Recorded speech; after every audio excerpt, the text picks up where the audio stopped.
مسؤولينتani warkacay wakiilka midowga ardayda qaranka Soomaaliyeed Uganda Cabduqaadir Cumar Cabdilla Fiidka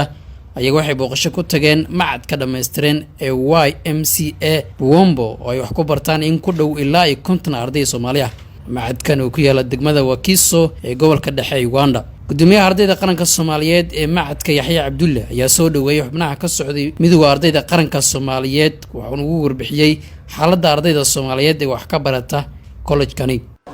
gudoomiye mar labaad iyo mar saddexaad ku soo dhawo YMCA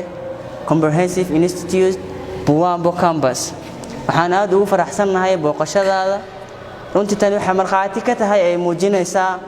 ka warqabka iyo sida uu dhiiran tahay inaad ka warqabto ardayda Soomaaliyeed ee ku sugan dalka Uganda meel waliba ay joogan taasoo macnaheedu tahay inaad halka maanta noogu imaaday adigoo jooga meel intaasoo kiiloomitir naga jirto ama nooga fog aan ugu imaaday inaan ogaato xogteena sida uu noolnahay waxbarashadeena iyo caqabadaha aan kala kulano halkan sidoo kale waxaan u mahadcelinayaa ardayda Soomaaliyeed ee dhigata YMCA runtii waxay muujiyeen isku duubnaan iyo hadaf wakiilka midowga ardayda qaranka Soomaaliyeed Uganda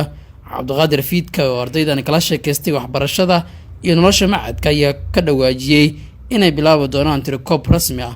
sidoo kale waxa uu ardayda kula dardaarmay inay ka fogaadaan qabyaaladda iyo kala qubnaanta qorshaha waxyaabo noogu jiro waxa kamid ah inaynu sameeyno tirokoob rasmi ah oo ardayda Soomaaliyeed ee wax ka barata jaamacadaha ku yaala dalkan Uganda taasoo iyada naftirkeeda sahli karta waqtiga aynu doonayno in doorasho cod iyo qof aynu gaarsiino madaxweynaheena ama gudoomiyaheena ugu sareeya ee midowga ardayda qaranka Soomaaliyeed markaynu rabno inaynu doonano insha Allah taana waynu ka shaqeyn doonaa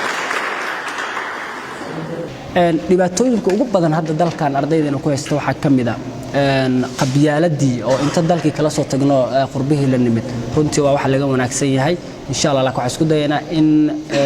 sida ugu macquulsan ah ugu shaqeyno sidii ardayda Soomaaliyeed runtii arintaasi looga wacyi gelin lahaa waa dareemi kartaa marka dalkaagii aad ka maqan tahay oo dal kale aad joogtid qofka Soomaaliyeed ee shalay aad dalkii ku nacbanaada ah qofka ugu jeceshahay oo dadka kale kaaga sokeeya marka insha Allah waxaan rajaynaynaa inaan si wanaagsan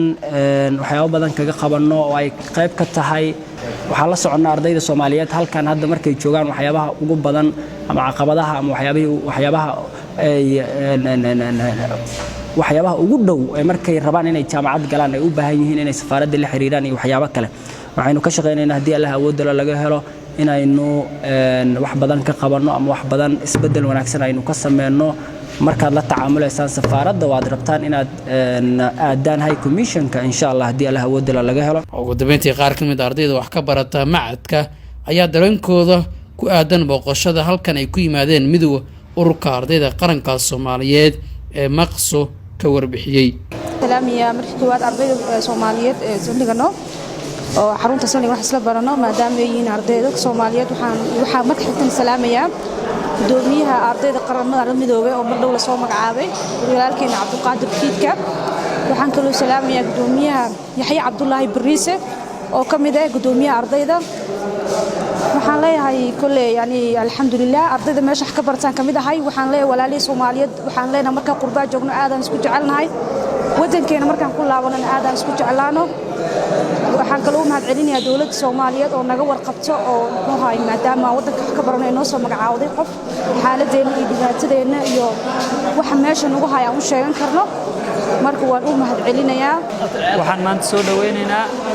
walaalkeen Cabduqaadir Cumar Cabdalla Fiidka oo ah gudoomiyaha midowga ardayda Soomaaliyeed waxaan leenahay aad u mahadsan tahay maadaama aad nagu soo booqatay YMCA ka warqabida aan naga warqabtayna waan kaaga mahadcelinaynaa runtii taas waa arin lagu farxo waxayna dhiirigelin u tahay ardayda kale ee Soomaaliyeed runtii mana hilmaami doono waxaan mar kale ku dhahaynaa soo dhawaaw Yusuf Maxamed Macalin Kashmir raadiyaha telefishinka qaranka Soomaaliyeed magaalada caasimadda ee Kampala